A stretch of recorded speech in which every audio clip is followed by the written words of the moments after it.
నమస్కారం.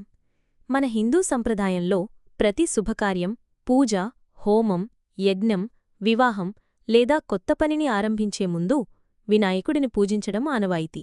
కానీ ఎందుకు? ఆ రహస్యం తెలుసుకుందాం. గణపతి దేవుడు విఘ్నేశ్వరుడు, అంటే విఘ్నాలను తొలగించేవాడు. మన జీవన ప్రయాణంలో ఎదురయ్యే అడ్డంకులను తొలగించి విజయానికి దారితీయడమే ఆయన దివ్యశక్తి. అందుకే దేవతలే కాని మనుషులే కాని ఏ శుభకార్యమైనా మొదలుపెట్టే ముందు గణేశుణ్ణి ఆరాధిస్తారు. ఒకసారి దేవతలందరూ ఎవరు ముందుగా పూజించబడాలి అని వాదించారు. అప్పుడు ఒక పరీక్ష ఏర్పాటయ్యింది. ప్రపంచాన్ని చుట్టివచ్చేవాడు మొదటి పూజ పొందుతాడు అని నిర్ణయించారు. కార్తికేయుడు తన మయూరంపై ప్రపంచం చుట్టాడు. కాని గణేశుడు మాత్రం తన తల్లిదండ్రులు పార్వతీశివులను ప్రదక్షిణం చేశాడు. మాతాపితృసేవే సమస్త లోకాలయాత్ర అని చెప్పి ఆయన జ్ఞానంతో గెలిచాడు. అప్పటినుండి ఆయనకే మొదటి పూజ లభించాలి అని తీర్మానమయ్యింది. గణపతి కేవలం విఘ్నాలు తొలగించేవాడే కాదు, ఆయనే జ్ఞాన, బుద్ధి, విద్య, సమృద్ధి, విజయాలకు అధిపతి.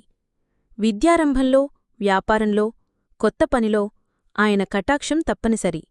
కాబట్టి ఆయన ఆశీర్వాదం లేకుండా ఏ శుభకార్యం పూర్తవ్వదు. గణేశుని రూపం కూడా లోతైన ఆధ్యాత్మికతను సూచిస్తోంది.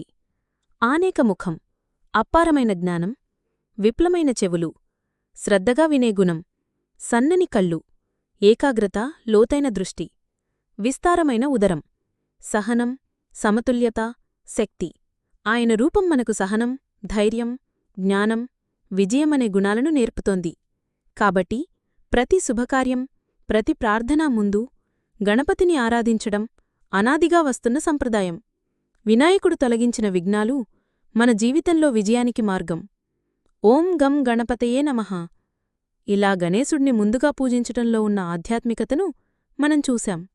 ఆయన ఆశీర్వాదం మన జీవితంలో అడ్డంకులను తొలగించి విజయానికి దారి చూపుతుంది.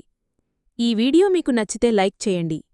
మరిన్ని భక్తి, పురాణగాథలు తెలుసుకోవడానికి సబ్స్క్రైబ్ చేయండి. కొత్త వీడియోలు వచ్చిన వెంటనే తెలుసుకోవడానికి బెల్ ఐకాన్ నొక్కండి.